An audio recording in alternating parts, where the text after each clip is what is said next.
Hey, and welcome back to another video from my eBay parts or repair playlist, the playlist of videos where I go on eBay, Mercari, and OfferUp, and sometimes Facebook Marketplace and buy broken electronics for cheap and try and fix them here on camera. And what we have here today is an Xperia X10 from 2010 or 2011. I keep forgetting. I'll put it up here. I think it's 2011. And I have actually repaired one of these on this channel a while back, about 2 years ago. This one over here, its touchscreen wasn't working. All it needed was a quick software flash and I got it working. So if you haven't already seen that, you can go check it out. It was a few years ago. This one I got it for the price on screen here. It's about $8, so it was pretty cheap with free shipping. This was on eBay for a very long time, for about 3 to 4 years. It was just sitting there, it's gradually dropping in price, and it was finally dropped to $8, so I thought I'll get it. As you can see, it is the white Xperia X10, and in this video we'll be trying to fix it. Now the issue with this phone is it vibrates, but there's no power. It just vibrates and that's it, and we'll be taking it apart and seeing what we can do with it, because I've tested all the other methods, the power button up and down, blah blah blah blah blah, the volume button up and down, power button, etc. I've tried all those combos, nothing works. So here today in this video we'll take this thing apart and we'll try and fix it. So let's get started.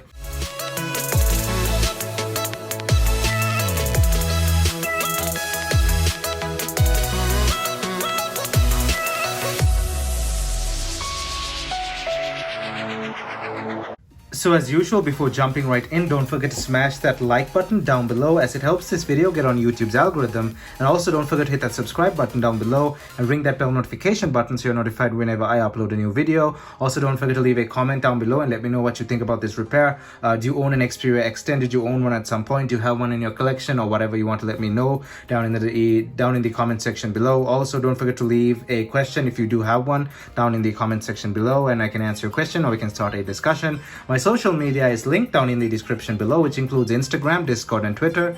And now let's jump right into this video.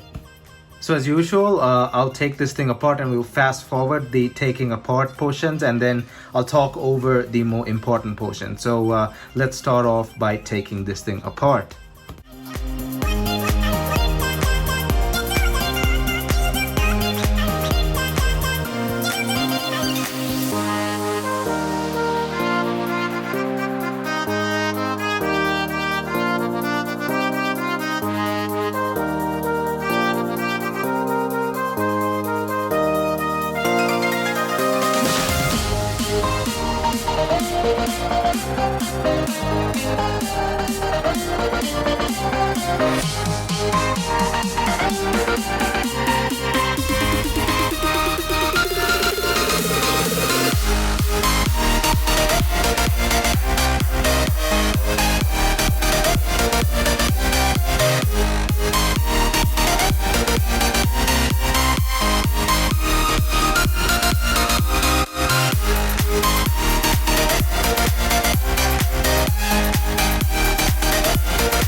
Alright, so as you can see, I took the thing completely apart, and the first thing I noticed, and let me bring it closer here, as you can see, the phone has a CMOS battery or an RTC battery, and that battery has turned green, so it started leaking at some point, and it's done. But I don't think the RTC battery can actually cause issues for the phone not turning on. Now, I'm not sure about that. I couldn't find a service manual to get the entire circuit diagram for this phone, so I could not trace where the power goes and all that other stuff.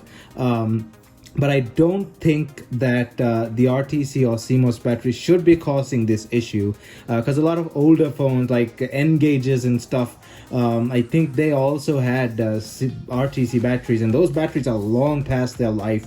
So you just have to reset the time when you take the battery in and out of the phone, the main battery. But I don't think the RTC battery on this phone is causing the issue, but we may have to see about that later. It could cause issues. Again, I couldn't find a circuit diagram online from the repair manual for this phone. All the links that were given were basically probably viruses. They looked very suspicious, so I couldn't find a proper service manual link or whatever. But regardless, we'll still heat this board up uniformly and probably clean it up a bit. It doesn't really need cleaning, so we'll just heat it up and we'll see if that fixes it. Just the heating alone may jumpstart something, but we'll look into the battery as well in a bit.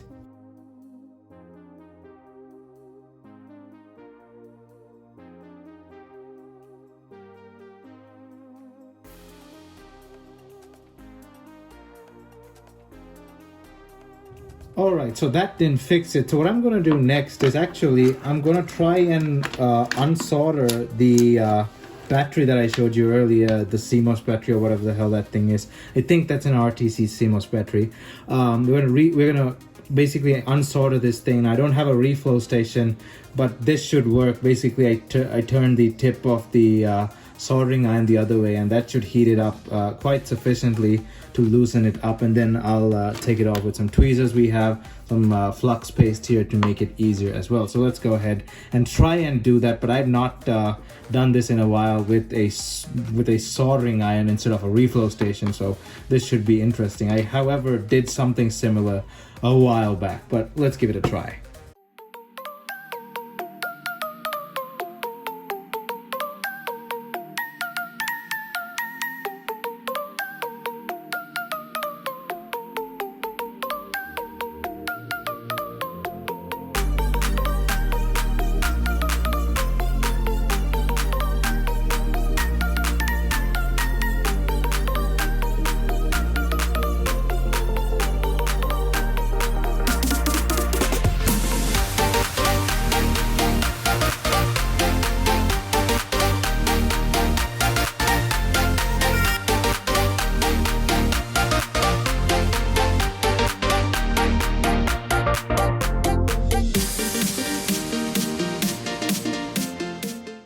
Okay, so that didn't go exactly as planned, but it somewhat did something identical to what I wanted. Instead of the battery basically coming off, the bottom portion partially came off there, as you can see. That is one of the contact points, so it's no longer in contact electrically with the board because it's just basically hanging there, as you can see. So only one end of the battery is still in contact, the other end is not. So the battery is completely out of the circuit. So I'll put this thing somewhat back together and we'll see if that fixed it, because the battery could have been messing with it.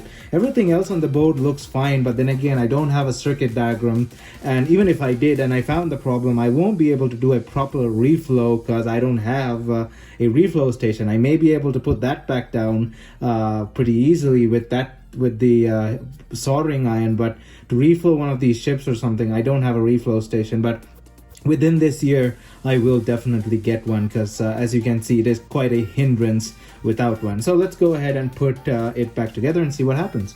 Okay, so after putting it together and trying to power it on, it still just vibrates in one place. There's nothing else I can do without the board schematics and probably a service manual, so I'll have to look into finding those. I asked a few people on the Vintage Mobile Phones Discord server, so we'll wait till probably if they reply, if someone does have the board schematic, then I can probably see what's up, because the battery, despite being bad, because it had the green stuff all around it, has leaked. Despite being bad, was not the main issue, because the issue still persists. It just vibrates and nothing else happens.